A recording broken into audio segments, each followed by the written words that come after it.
Oui, ça va. Pour l'instant, j'ai l'impression d'être en vacances, donc c'est cool.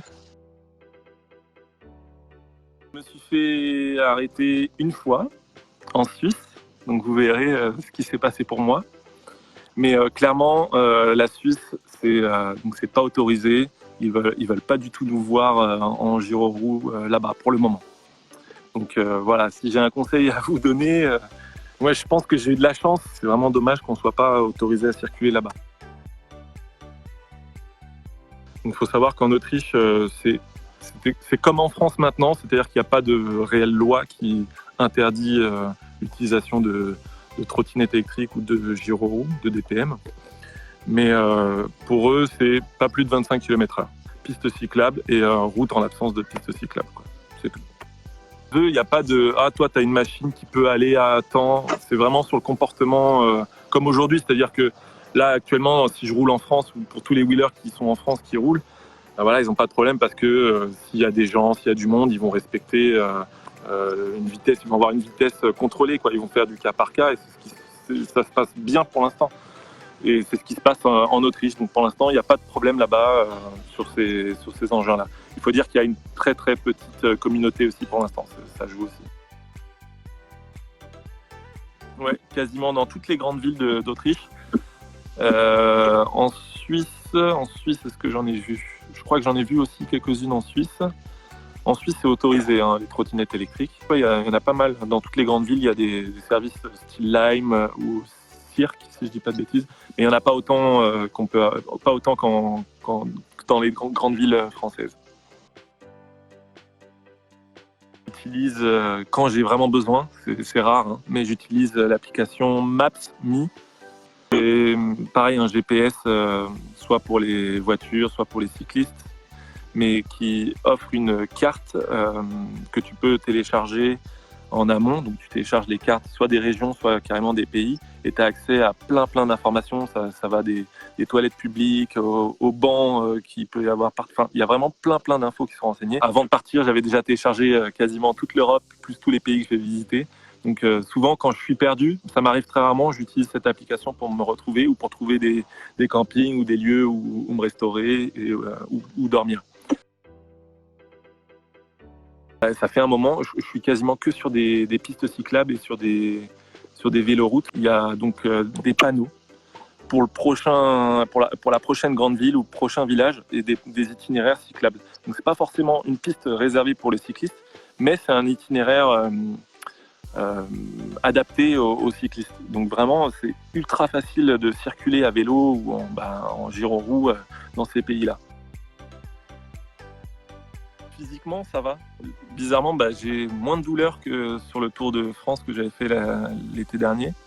J'ai mon sac qui est plus léger parce que je mets quand même pas mal de choses sur ma roue. Là, comme j'ai pas de pression je dois absolument arriver à un endroit. Je vis un peu le moment.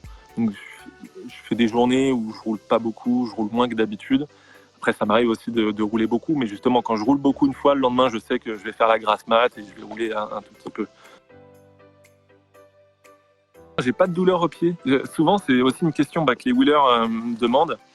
Et même en Autriche, on m'a demandé ça. On m'a dit, mais comment tu fais pour pas avoir de douleur?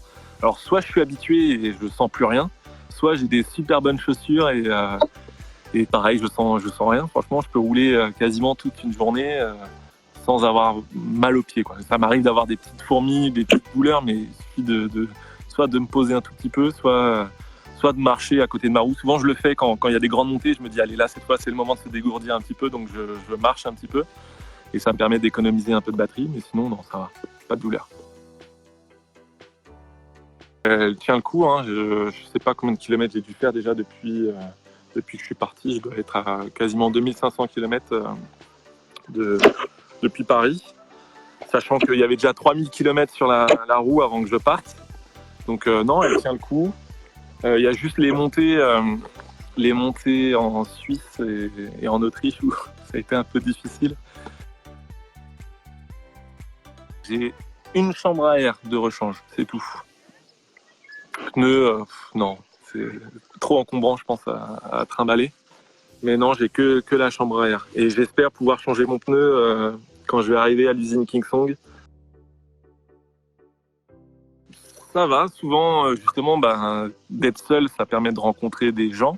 Il y a des fois où je me dis que j'aimerais bien être accompagné d'une personne. Et puis il y a des fois où je me dis là, je suis bien content d'être seul et de pouvoir faire ce que je veux. Donc c'est vraiment, pour l'instant, ça me va. Après, on verra au bout de quelques mois comment ça va se passer, je sais pas, mentalement ou physiquement pour moi d'être seul. Mais pour l'instant, ça va. Il y a de plus en plus de gens qui suivent l'aventure. Donc effectivement, de ce fait-là, je me sens moins seul, quoi. Il y a des gens qui m'envoient des messages chaque jour sur l'application, d'ailleurs l'application Zenly, où on peut suivre ma position. Il y a aussi un système de chat où les gens, quand ils voient que je parte, ils m'envoient un petit message, allez, c'est bon, bonne journée, bon courage. Ou quand ils voient que je suis en train de charger ma roue, de manger, pareil, ils m'envoient un petit message. Enfin, c'est cool, ça fait passer le temps, donc c'est vraiment sympa. L'hiver, je serai en Asie du Sud-Est, où il fera 30 degrés, donc normalement ça devrait passer. Je dis ça, mais je vais arriver fin octobre, début novembre en Mongolie, si tout se passe bien, et là-bas c'est déjà l'hiver, donc on verra comment ça va se passer. Si vraiment je peux pas rouler, je laisse ma roue à l'hôtel ou à l'endroit où je serai, et puis je ferai un trip, je sais pas, en moto, en car, enfin il y a plein de solutions. Et après je récupère ma roue. L'itinéraire que je prends, l'idée c'était de pas être en difficulté sur les paysages que je vais pouvoir rencontrer, quoi. Donc pas de zone désertique ou de zone dangereuse. Ça dépend. De toute façon, vous avez vu peut-être sur les premières vidéos, j'ai eu un peu de pluie. Là, ça fait un moment que j'en ai pas eu, hein. Mais sinon, j'ai de quoi vraiment couvrir mon pantalon et bien me couvrir aussi mon sac. Quand il pleut pas trop, que c'est supportable, je roule. Et si vraiment c'est insupportable et que je peux m'arrêter, je m'arrête. À Moscou, si je respecte un petit peu ce que j'avais prévu, je devrais y être début octobre, donc aux alentours du 5 ou 6 octobre. Parce qu'en fait, de la frontière de la Lettonie jusqu'à Moscou, il y a à peu près, je sais pas, 800 ou 600 km. Donc il faut que je les fasse pour arriver jusqu'à Moscou. Sachant que je ne suis pas sûr de pouvoir passer la frontière avec la gyroroue, ça va être une grande question. Parce que je peux très bien me faire refouler à la douane et on me dit non, tu peux pas rouler sur nos routes là-bas. Si on me laisse passer, il va falloir que je trouve un moyen pour arriver à Moscou. Donc ça va me compter au moins, je pense, 5 ou 6 jours pour y arriver. Et sinon, ce sera, si vraiment j'ai pas le choix, que je peux pas y aller en roue, je devrais prendre un bus, je pense, pour y arriver. Ah non, c'est un petit peu le bordel, mais normalement, tac, voilà, c'est tout ce truc-là. Voilà. Donc c'est le drone, DJI Spark, c'est le truc complet, quoi, mais ça prend de la place et ça rajoute un peu de poids dans mon sac. Et après, j'ai pas grand-chose dans mon sac. J'ai des fringues, le petit coussin pour dormir, la serviette. J'ai 2 pulls, un short, un pantalon. Je dois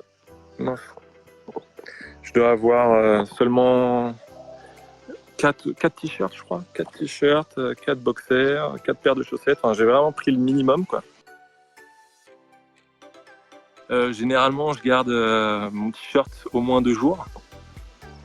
L'avantage en giro, c'est qu'on transpire pas trop, mais j'essaie de le garder 2 jours. Sauf si j'ai dû marcher et que j'ai transpiré, là, je le change.